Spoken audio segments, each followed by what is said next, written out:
Warning: this show may cause you to play more. The consequences of this can include enjoying work, looking forward to coming home, dealing effectively with challenges, and being happy. Welcome to PlayDHD, the premier resource for expert information, conversation, and content focused on play and attention deficit hyperactivity disorder.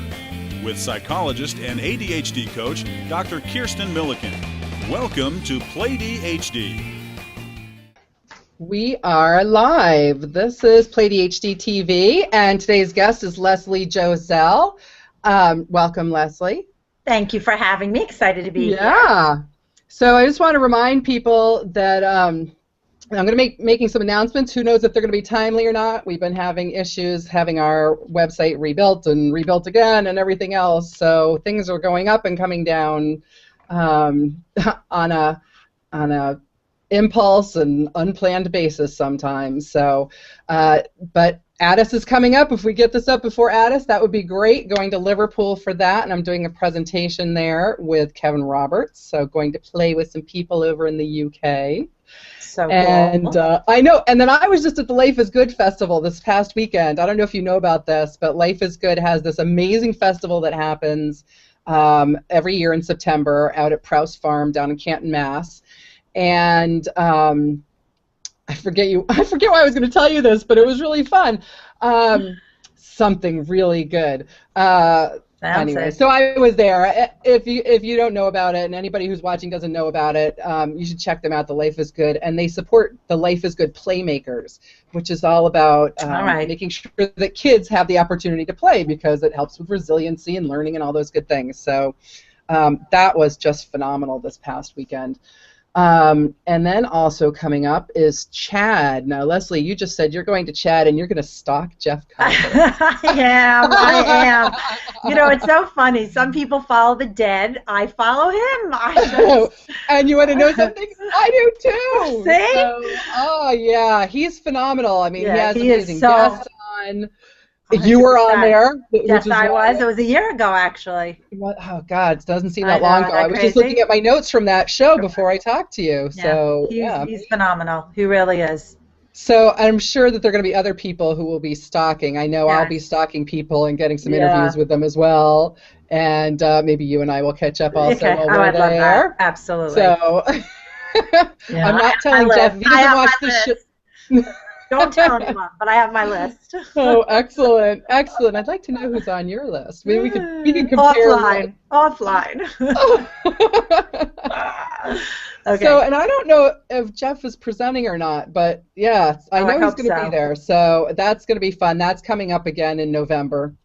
Down in Washington, D.C. So if you're watching and you're interested in, meeting your tribe, hanging out with your tribe, I have to say, I said this the other day, actually, when Jeff and I were recording a show, that I think that going to these conferences, even if you don't want to sit through the presentations, if nothing else, the time in between is amazing because you get to hang out with people who get it. Absolutely. Right? It's invaluable. And it's absolutely valuable. I agree with you, 100%.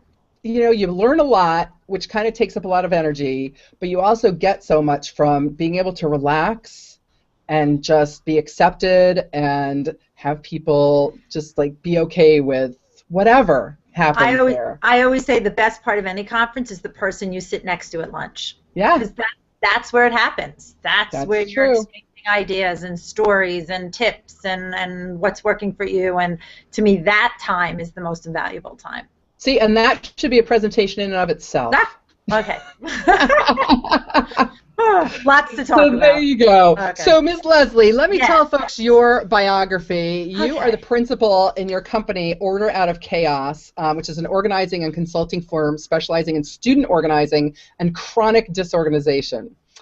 You're certified member of the NAPO. What does that stand for? National Association of Professional Organizers. There you go. And you have your ADHD and hoarding specialist certifications. Okay, everybody laugh now. I know, having a certification as a hoarding specialist. I love that. Yes, that's and your ADHD coaching certification from Jody Sleeper Trippett's coaching training. Oh my goodness. That's great. I'd like to talk to you more about that. She's another one who if she was there, I would stalk her too. Is she not going this year? I don't really know, but her coaching training was invaluable as well to kind of making my pieces put together. I can only imagine. It was a toss-up when I went to ADCA about whether I was going to do her training program or that one. So now I wish I could do both. So maybe we'll get back there. Maybe, so. Yeah. And so back to you, Leslie. You speak nationally to parent and educator groups. You've got a lot of stuff. You've also got the academic planner, a tool for time management. I know that we talked about that on Attention Talk Radio. And again, anybody who wants to hear more about that, keep listening today, but also go back and listen to that episode of Attention Talk Radio from last year. And you also co-authored the Complete Diabetes Organizer. Yes. Yeah, and your website, just to get it out at the head here, is www.order.chaos. So OO for order. Right, exactly. Right, okay. So order out of chaos, but order OO chaos. Chaos. I got a lot going on. There you go. You don't need any more letters in there than you have to have. No. There you go. It's enough. So today, I contacted you and I said, look, Leslie, October for us is going to be Externalize Everything month, and you were like #1 at the top of my list. I thought, who's going to help me illustrate what I mean when I say externalize everything better than Leslie Joselle, who talks about all of these great strategies for putting things in front of you. Absolutely. And you had a great little story that your son said something to you. My son. Well, here's a little story. I do a monthly newsletter consistently, and people ask me all the time, do your kids really listen to you? Because I'm always preaching student organizing and time management and motivation. And so I said, you know what, I'm going to turn the tables and ask both my children. I have a 19-year-old daughter in college, and I have a 15-year-old sophomore in high school, to write almost like a blog post on what they've learned from me, what they haven't learned from me, what basically came out of it was a third, a third, and a third, meaning a third they listen, a third they absolutely don't, and a third they kind of listened and then took it to themselves. And my son took this whole external communicators as something he called the Leslian theory, that you really do need an external communicator. And he's funny, whether it's like an SOS signal, a bow and arrow, a fire at your house, something to propel you to do the tasks that you need to do. Get the things done that you need to get done. But he's nicknamed it after me. So give me an example. So tell me about this. You said the images. How does he use those images to keep himself going? Well, we do a lot of different, I do a lot of different imaging. Yep. I don't know if imaging is the right word. We do a lot of different techniques in my own house, and I've used those as well with my students. When I say my students, I mean the kids that I work with. I know. Okay, yep. Not everybody does. They're like, how many students does she have? I'm like, no. I have 2 children, but I have a lot of students. And vice versa. There are things that come to me when I work with my students. I get that aha moment, and then I sometimes bring it back home to myself. And then you impose it on your children. Exactly. Exactly. Yes. I always say my son is my biggest guinea pig, even like the planner, because he's the one with the ADHD and the executive dysfunction and some learning issues. My daughter, she kind of skipped all that. But even so, it doesn't even matter. I mean, when you're a teen, you always need time management skills. You always need an external communicator. And here's my theory behind it. I really believe, and I wrote this to you, I really believe, particularly when you're young, not even so, even adults, you need to put some fun and energy. I use the word energy a lot in my teaching, energy around the mundane. Because as we know with ADHD, we can bore easily, we lose focus, we're here and there and everywhere. So some of the things are very typical, like using things that really speak to you, like colors and your environment. But for a lot of ADHDers, you need that external communicator. Because what I like to do is tell them the motivation piece should not always have to be coming from you. Right. So I'm going to give just one tip that I use for my son. He's a little old now, but when he was in middle school, we used to play a game called Hide the Homework. And it was, and I now even that would be great. Okay, think about it. So it's really great for I think older elementary and middle school. High school, we're kind of past it. Yeah. But so what we would do, either myself or if there was a caregiver in the home, if if you're not home when your student is doing homework, is you can literally take their homework, and so let's say they have an English vocab sheet or a math ditto. Now I'm aging myself using the word ditto, and you hide it. All right, and you hide it in different places in the house, and your student has to go searching for their homework that evening, and wherever they find that homework is where they have to do it. So, for instance, I have kids doing homework in the bathtub, no water, but you know what? But it's fun, and it's energizing, and it's different, and it's kooky. I would never have thought of that. But you know what? Doing it someplace different, but having to find it first. Right, and have to find it. So the find it gives it the element of, element of fun, and yet it's actually, though, we know it's steeped in research that when kids move to different places, not even kids, adults too, when we move to different places to do work, we actually retain what we're doing better than if we're sitting in one place. So it was kind of based on that theory of not having the students sitting at one place the whole time to get their work done. Let's do science in the bathtub. Let's do math in the garage. Let's do English sitting on the steps. You know what? Or or in the back seat of the car. Who cares? Do we care where anybody gets anything done as long as they do it? That is like taking it a step further. So we actually I built a kitchen island in my house that would be tall enough so that the kids could stand at it and do their work. Absolutely. Right? I have a standing desk with or without a chair, and my dream, of course, is to get the little treadmill that goes underneath it so I can be walking. That's right? What I right? want those too. Oh my God, IKEA doesn't make this desk anymore. It's the most amazing desk in the world, right? I think I have it. But what you're saying is taking it a step further. I love it, where you're actually getting up, moving, and going someplace else. Moving, going, building energy. I mean, you could even, if you don't want to do something that extreme, I call it beat the clock, and again, I'm aging myself. There used to be a TV show on 100 years ago, right? 30 seconds. They had to get something now I know why. Right? So I'll do it the same thing. I'll set up stations around a table, whether dining room, kitchen, it doesn't really matter. So you have social studies in one, English in another, and I'll put a timer in the middle. Now, again, you really have to figure out what works for you. For some kids, a timer is anxiety producing. For others, it's fun. It's a game. Right. Again, we're doing it as a game. So we'll set it, and you'll be working on math, and when the timer goes off, you can finish, obviously, the problem that you're working on, but then you move to the next station.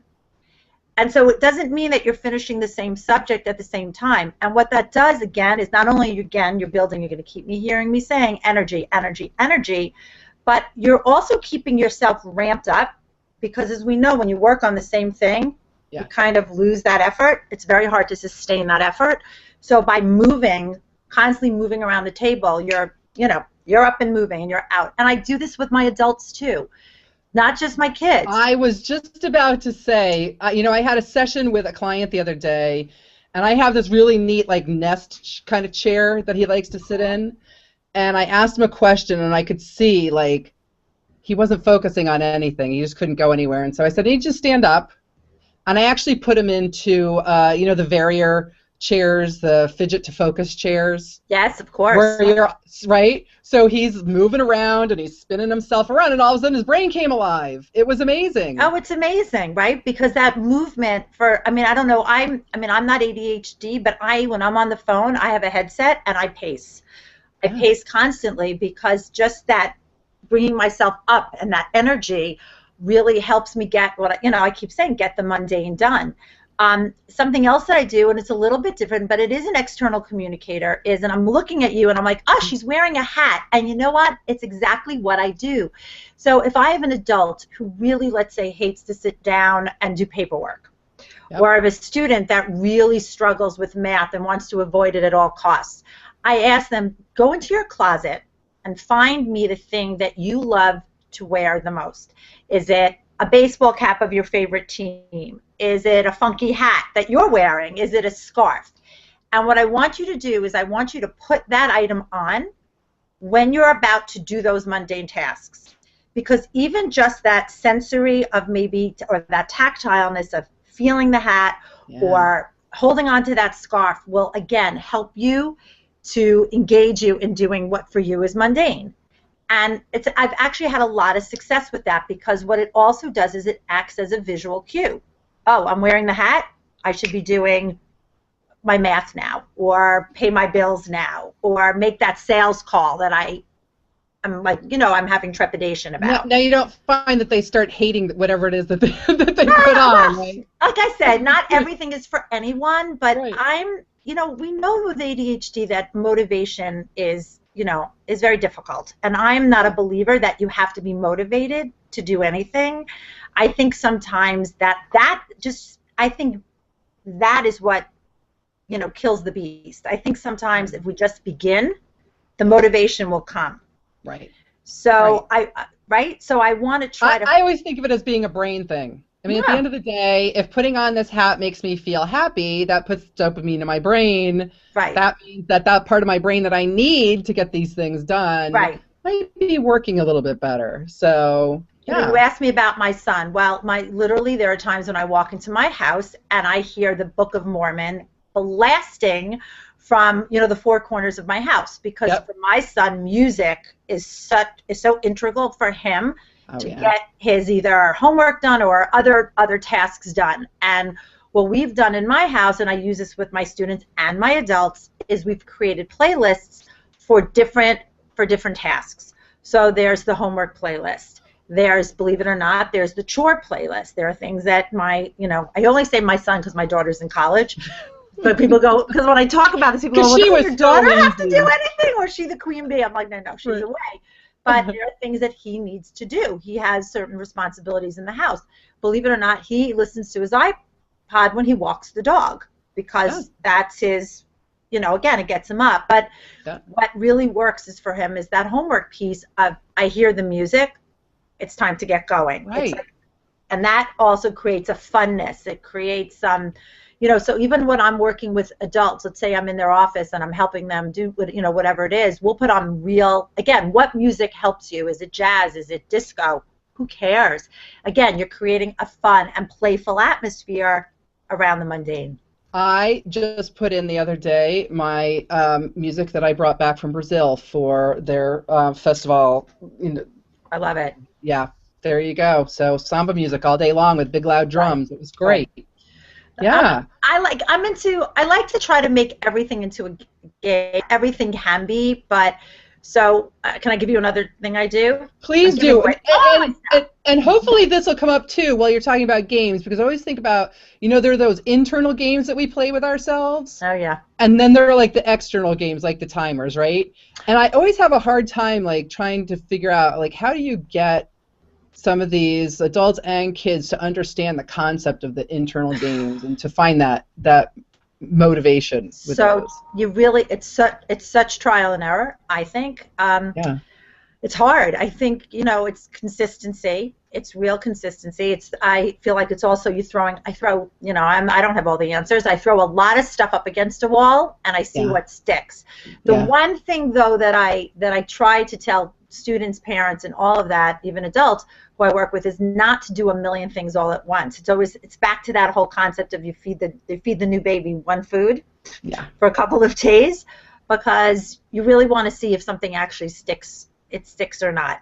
Right.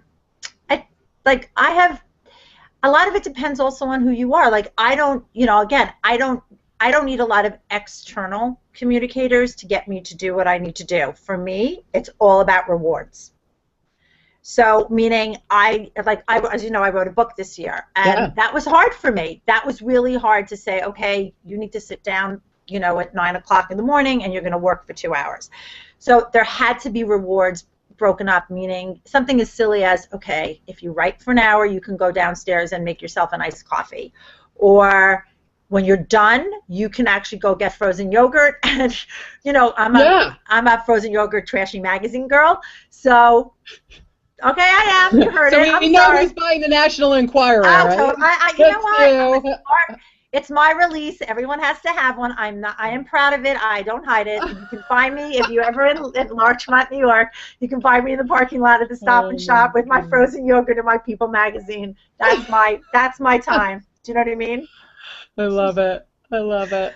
And I say that all the time. People go, I so get you. I'm like, yeah, because we all need that. For me, that's my escape. You have to find those little things that just give you a little giggle or I love it. Make you feel good. Makes me so feel good because it's like a 20-minute escape. So anyway. So you're going to tell me another plaything though, that you so another plaything. So it's not always about organization in my world. It's a lot about kid actually doing things on their own. Can we get them out the door in the morning? Can we get them, those types of things. And I had this started when I had a mother say to me, I cannot get my daughter out the door in the morning to get to school on time, and I can't deal with that struggle. And I always said she was my fun student. She was the one that needed everything color-coded and very visual and, rainbows and butterflies, and everything had to be fun and colorful and like playful. Right. So the mom had checklists and lists, and to me those are clutter. They are. I think after a while we don't see them anymore. Right. So I asked her if she wanted to play a game and make getting out the door in the morning a game, and I call it billboarding. So I hung an analog clock, and I'm assuming most of your viewers know what an analog clock is, so we can see the sweep of time. Hands, right. Everyone needs an analog clock. You can use timer, right? Love. Love. But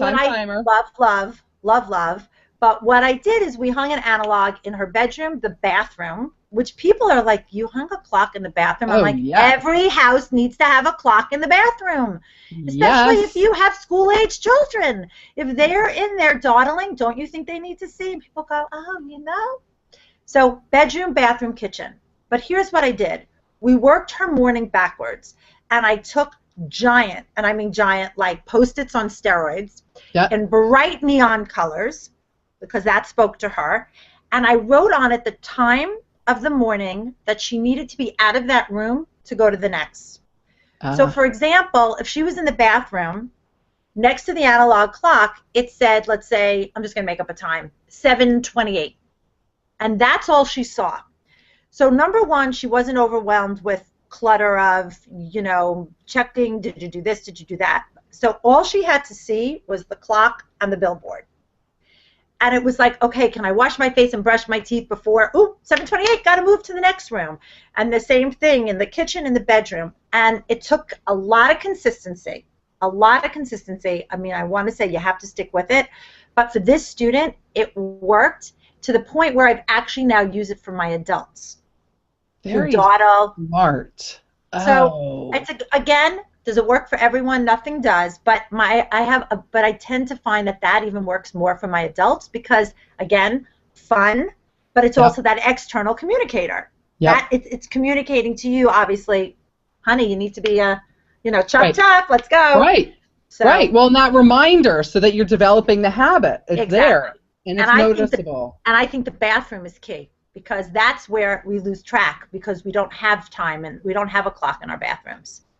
I got to tell you, some of the best tips, it's so funny, some of the best tips that I hear from people are always around the bathroom, and I just find it hilarious that we forget about that room, and we spend a good amount of time in there we just put a post up about, how important it is taking showers are for people with ADHD, not just because of the stink factor, but for some other reasons.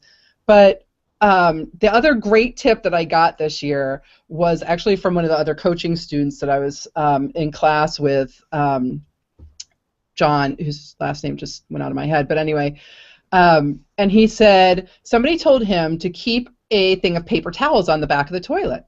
And every time you wash your hands, rather than using like a towel to dry them, use a paper towel. Now it's wet. You can wipe down a surface. That's brilliant. Right? I love that. If you're gonna wash your hands, and most of the time your hands are getting wet, if you're brushing your teeth, you're going to the bathroom, wash your hands, you just use that to wipe it off, and then you wipe down a surface. And I'm like, things stay clean. It's amazing. That's amazing. Right? That's amazing. So, yeah, it was terrific. So my family struggles with the whole paper towel on the back of the toilet thing, but we use tissues. Love it. But I love it. Yeah. Because it have a clock and have have a roll of tissues. But even the toilet, even the paper towel is acting as a cue for them to do something. Exactly. Which I really it's all love. External. Externalize everything. It's all external, but I like external communicators because I feel like, and I was talking about that before, the pressure of motivation, where I feel that so many of at least my students, and my adults, get paralyzed by that, and that feeling of I have to figure out how to get motivated is what keeps them stuck. So I'm all about, it's funny, I wrote a post about this a while ago, and I said for me personally and for my clients, I'm all about your environment acting as the motivator for you. So it's almost like you want that environment to be like a natural caffeine boost for you. So what's going to energize you? What's going to give you that Red Bull moment? You know, like is it a vivid orange wall? Is it facing a window that you can see out to your street? Is it neutral and calm? Because for some people, neutral and calm, because their brain is so not that they need that. Is it even just the tactileness of I want hot pink folders? Because if I see beautiful folders, that's going to allow me to do and I'm always searching what is going to give you that Red Bull moment. Oh. So this is, you could say fun. I think it's backwards on here, but so cute. Sometimes I tell my clients to have a picture of something or to have something on their desk that makes them smile or is a motivation for getting things done.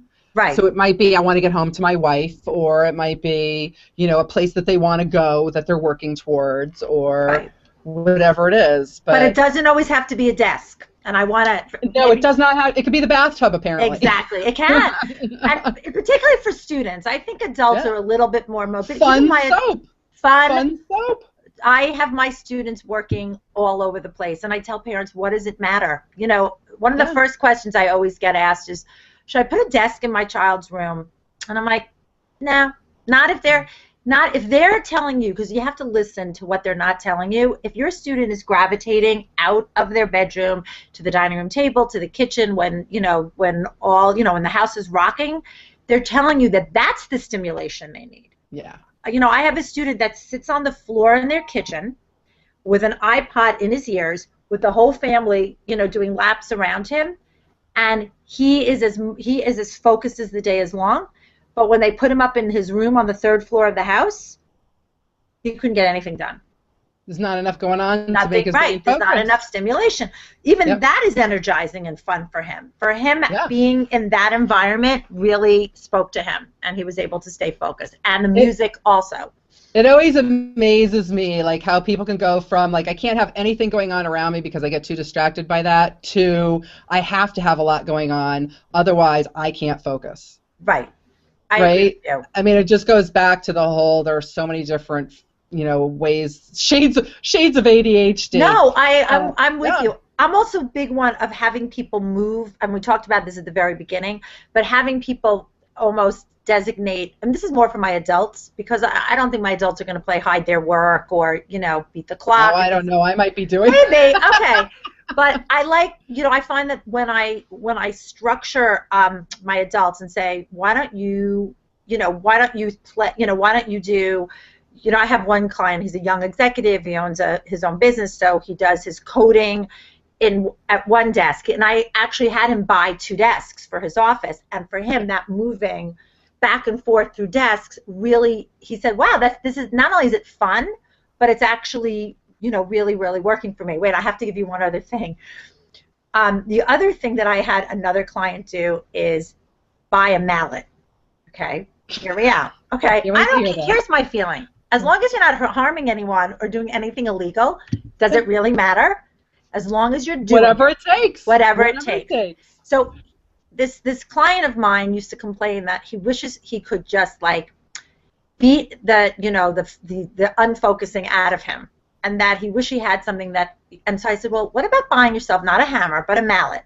And every time you kind of feel yourself kind of drifting, you bang your mallet, bang it again, an external that would bring you back to. Oh my God, the tactile, the kinetic. Holy cow! There you go. He's like, and believe it or not, I had spent an hour with him, and this is true, giving him everything I had, everything. I mean, I was exhausted. You could have wrung me out, and nothing. It was like, yeah, okay, yeah, all right. Nothing. You could totally tell nothing. I wasn't earning my keep that day. I was not earning my keep in any way. Like, Leslie, come up with something, and I'm like, buy yourself a mallet. And he went, oh my God, that was worth this entire hour and a half I just spent with you. And I'm like, okay then.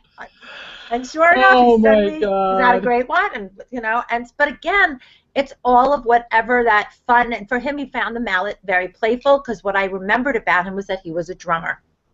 Oh, yeah. He liked to drum. He liked to strum. So that kind of fit into that whole, you know, playful, fun things that he liked to do when he wasn't doing what he hated to do. Right. Oh, my God, that's wonderful. I mean, always trying to figure out what it is. Where's the pattern? Right. You know, Stuart Brown will talk about the fact that, you know, if you look at your play history from when you were a kid, that kind of predicts, like, you know, how you like to play now, including, like, how you like to play and work. Right. So, that's so interesting. Yeah. The drummer thing totally makes sense. Thing, right? I didn't know that. That's so interesting. So how we played as children really kind of frames us, our work and our play in our adult lives. Yes, absolutely. So you look like, you know, did you like to play with other people? What kind of play did you like to engage in most? You know, what are the memories that really stand out, the most salient things that stand out? So, yeah. Wow. Okay. I'm thinking, like, I'm going back to my life and thinking, like, okay, what did I do and how is that? That's so interesting. We will sometimes ask people, you know, what was your earliest play? So you're thinking about it now. What were you thinking about? What came to my mind immediately is I used to love imaginary play. That was real, but not alone. So I remember this, see, it's amazing. I remember like it's yesterday. I'm 50, and I used to have a little group of girlfriends when I was in elementary school, and we would meet every Saturday, and we would bring our Barbies, okay? I was that generation, and we could play for hours, and we would make up stories, but it was all, even though we had the Barbies, it was all imaginative. And to me, those were the best play dates. Those were like just the most fun. It was social, but it was creative. Do you know? And I'm a social gal, and it's funny. I like that. I find that people around me stimulate me.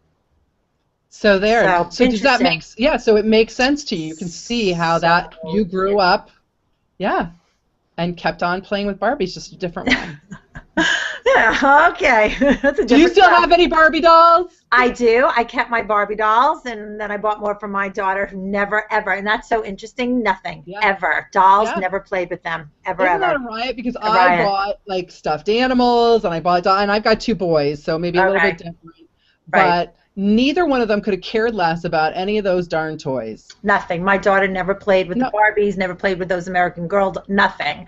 No. But you know what? She wasn't the big, like, player. My son, who's the one with the ADHD, was huge, like, into play. And I'm going to call him out, and I hope he's going to be okay with this. I mean, he's 15, and he's a video kid. He's a gaming kid. These are his. I thought I'd put them on as a little, they've got the little turtle thing on the side. I love it. I love it. Yeah, I thought, okay, I'm going to do this. I'm going to rock them. I don't know how they do.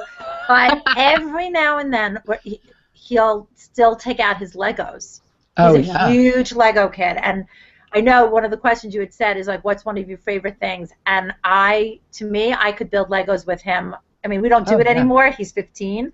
But when he was 8 and 10 and 12, we could spend days in our pajamas building Legos. But for that, his brain, it wasn't building Legos with the instructions. It was just building. Yeah. Yeah. My kids had to move from the building with instructions to building, just free form. We actually instituted recently, because I was feeling guilty. On Saturdays, we have screen-free Saturdays. So they're, no screens all day long. Now that's the idea. Writing that down. I know. I will say we usually cheat, because at the end of the day, we've kind of worn ourselves out, and we'll watch a movie together, but it has to be all together. All right, but that's different. We do that a lot too. So screen-free Saturdays, and it was so funny because so my almost 13-year-old's up in his room, which is where he likes to hole out, because he needs to rest on the weekends. He's worn himself out during the week. But I get that. Thinking. So I said, no computer. He said, no, I'm not. He was up there playing with his Bionicles. And I thought, isn't that funny? Because I remember Bionicles. Oh my God. We had every one of them. Every single one of them. Every single one. Surfing dude and the Coast Guard guy. And yeah. I remember them. You know what? I see, and it's very interesting, and I hope my kids will be okay with me saying this.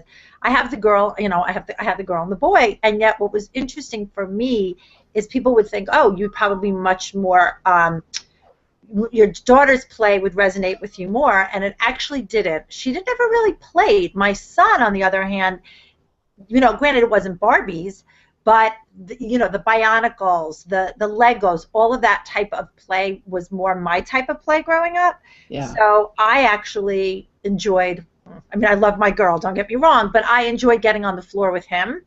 Oh, yeah. And, playing trains and doing the Legos and doing Bionicles and all of that stuff. And even the Pokemon things, I loved all that.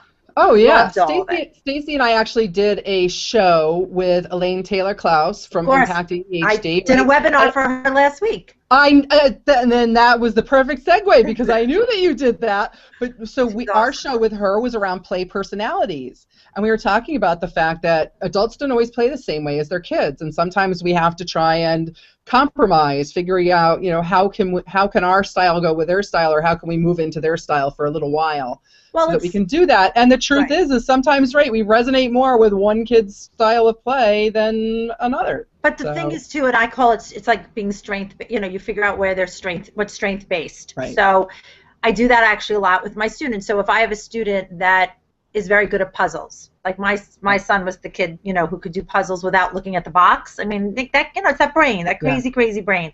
So I'm like, okay, if puzzles is the thing that excites you and you love, let's try to then bring that into doing homework, or you know what I'm saying? It's all right. Or if I have a musical kid, if I have a kid, so let's make up songs. I have a student that loves to write music and write songs. So I work with him all the time. Everything I teach him, I set it to music, not music. I set it to a song. You put on musical acts for him, don't you? Well, no, but here's the funny thing. It's interesting you say that. Granted, I tend to work more with kids than adults, but even I have adults like that. I have adults who sing, so we'll be singing through sessions, we'll dance through sessions, we'll make up songs, we'll, anything that will just not only commit it to memory or act as that external communicator, but I know I sound like I'm repeating myself, but anything that will just create fun. Whistle while you work. Right. That was what we titled this show, right? I know. Right. Because it's true. And if singing does it, then yeah. Right. The one thing we didn't talk about is the outdoors, and because there's that whole group of kids that are outside.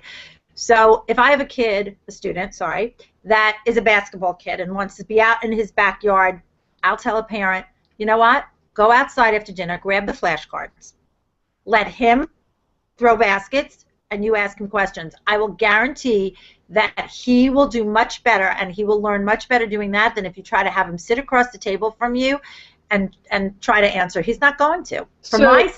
I'm sorry, so you may have a solution for this one then. So that client that I was talking about, who was a little kind of bogged down sitting in the nest chair the other day, and I got him to get up and move into the other chair. I actually then gave him a challenge and had him come out and hula hoop with me. He's not a hula hooper. I know, he's not a hula hooper, but he did it. Right. And once he got it so that he got some rhythm going, I could keep the hula hoop going for a minute, I said, okay, so now while you're hula hooping, come up with what's the next thing? Because he had to write a paper for English, poor kid, in college, to compare and contrast two ideas. Okay. And he hadn't even come up with the ideas yet. So, just started throwing stuff out there because he couldn't think too hard. He just, whatever came to mind came out because he was trying to concentrate on keeping the rhythm going, right, and having to spit things out. Okay. Right? So he wasn't editing as much, and that was one of the goals, like, just get it all out. Let's just do a brain dump here. But he was trying so hard to give the right answer that he had a hard time with that. So movement really helped with that as well. What about just having him record something so he doesn't feel so in his own head?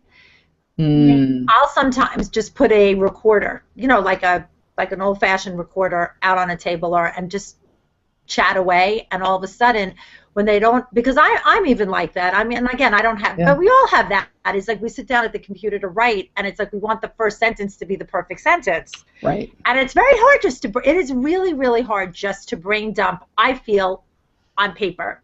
Yeah. Where I feel it's much easier is in conversation and dialogue. Right. Right. Because, because it's interactive. That's what this turned into, because he came up with philosophy and architecture. And this after we said, like, let's see how simple we can make it. Right. And so philosophy and architecture, and I said, okay, so what are we comparing and contrasting? And that got really hard. But the first thing he came up with was concrete and abstract.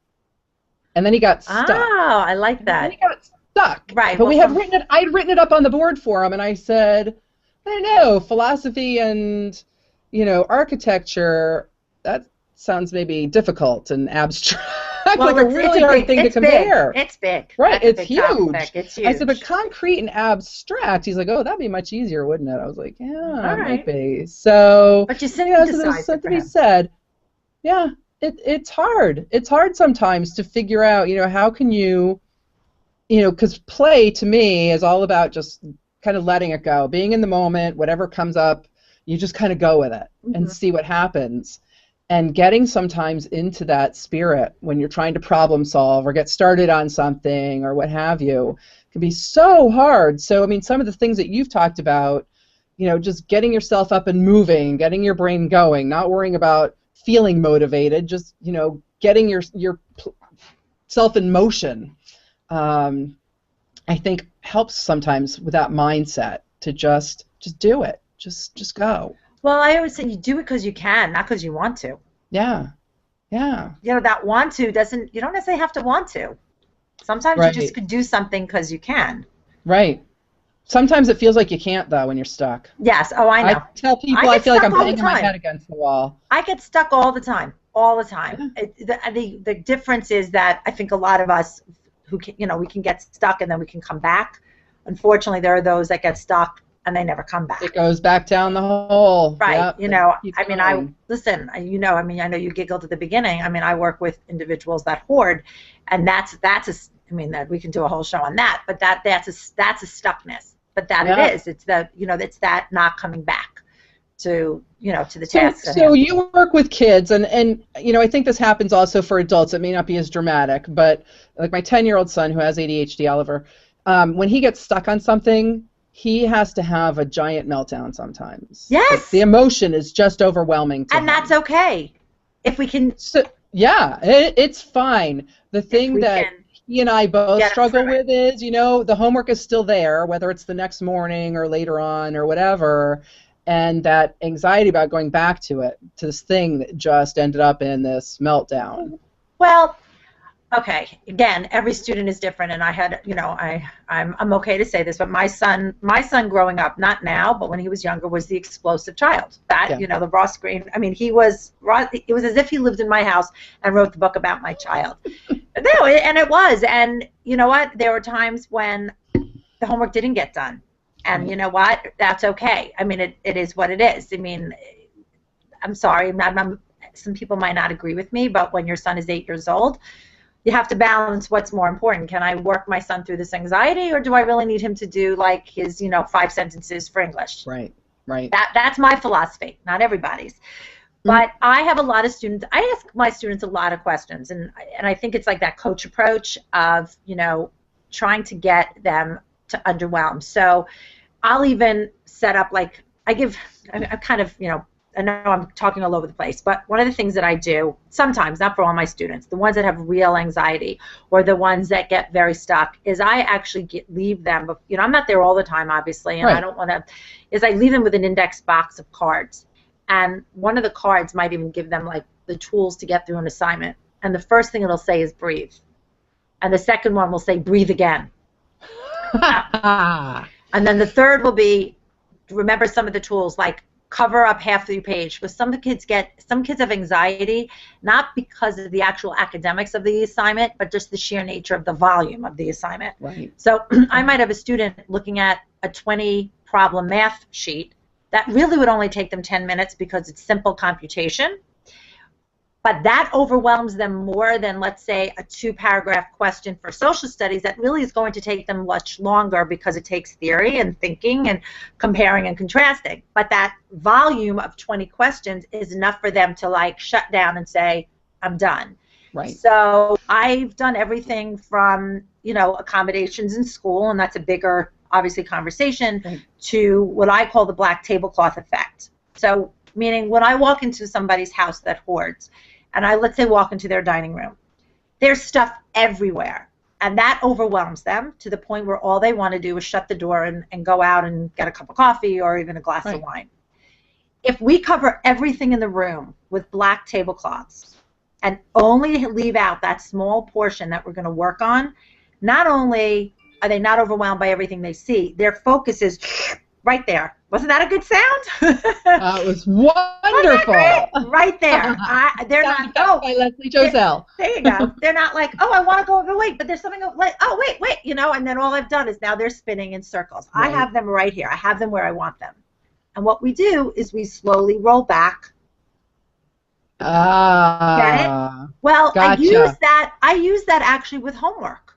I actually use that with my overwhelmed students. You know, I have an academic planner, but sometimes for a student, seeing all their homework for a whole week on one page is overwhelming. Right. So we're going to cover some of that with clear, when I say clear, I mean clean sticky notes. Right. Or we're going to shut off every light in the room and only have one light that's going to shine on just the one thing that they're working on.